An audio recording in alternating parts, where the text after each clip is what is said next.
جس کے لیے فرمایا گیا کہ اگر علی نہ ہوتے تو کوئی ہمسری نہیں کر سکتا تھا سیدہ کی. وہ کہتی ہے میں ناقہ صالح سے کم نہیں ہوں, میرے بچے اس کے فصیل سے کم نہیں ہیں.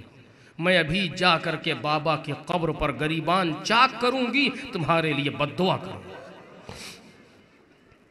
یہ کہہ کے سیدہ مڑیں اور قبر پیغمبر کی طرف چلیں. میں نے کہا نہیں کہ یہ مہربانی اور رافت اور رعوفت کی حد آخر پر ہیں. علی نے اشارے سے سلمان کو بلایا. جناب سلمان قریب آئے, کان میں سلمان نے کہا کہ سیدہ کو روکو.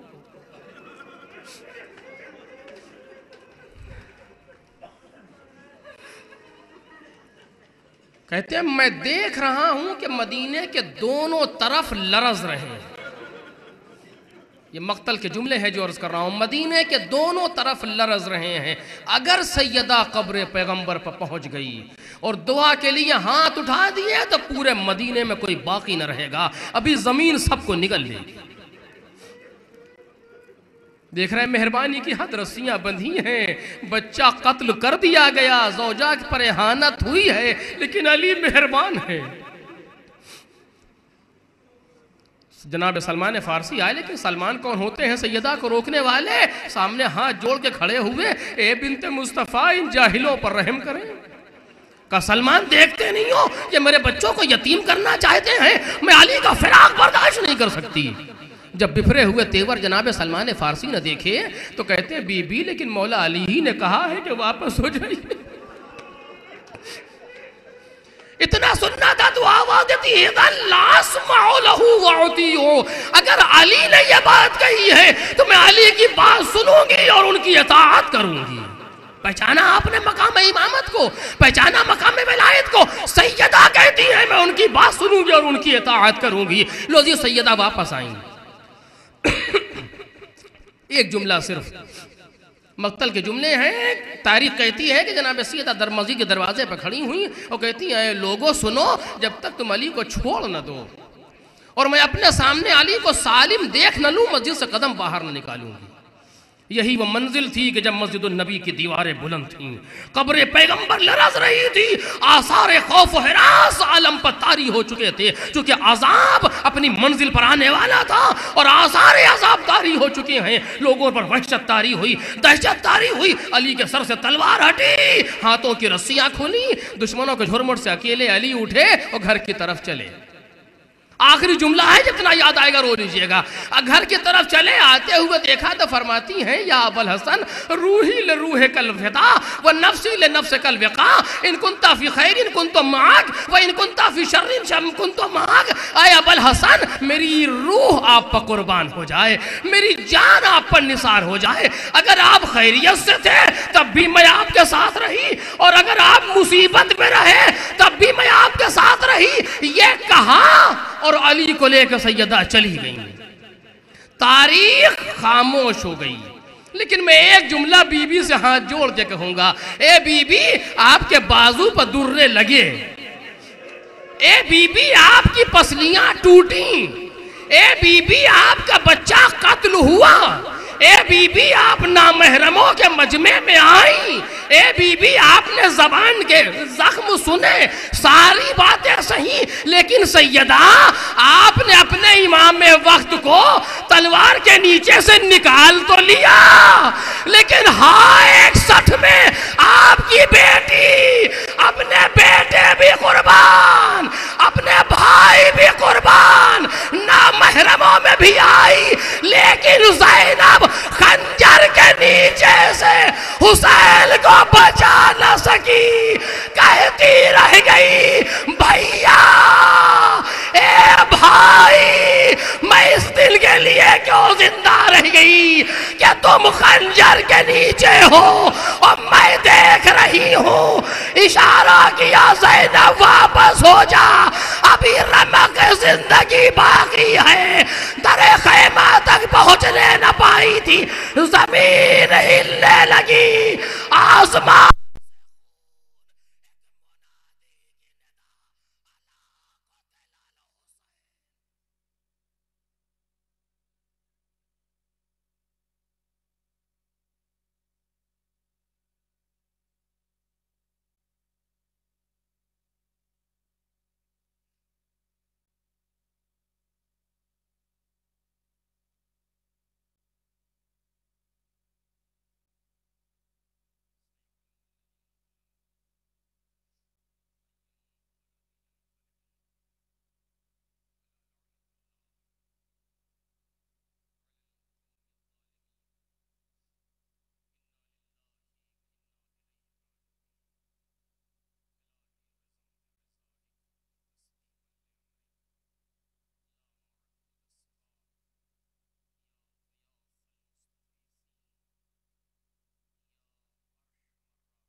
وسر المستودع فیہا۔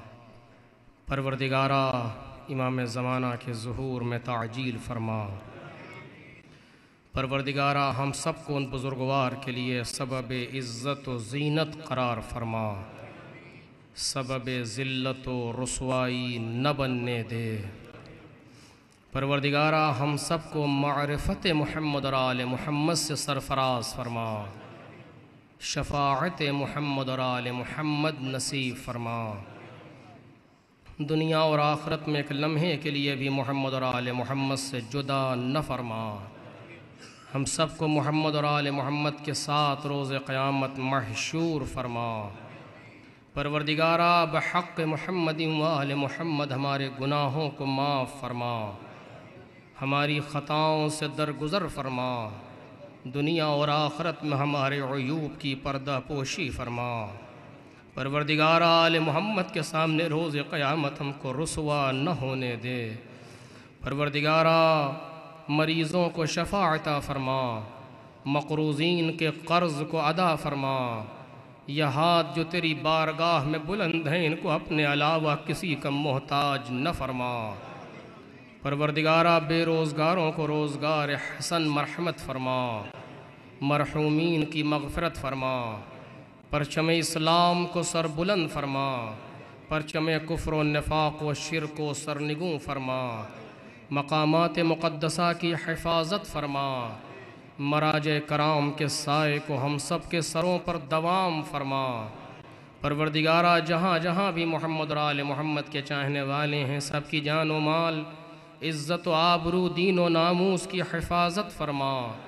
دشمنان محمد اور آل محمد اگر قابل ہدایت نہیں ہیں تو نیست و نابود فرما۔ پروردگارا اس قلیل عمل کو اپنی بارگاہ میں قبول فرما۔ پروردگارا ان مجالس کو ہم سب کے لیے ذخیرہ آخرت قرار فرما۔ ربنا تقبل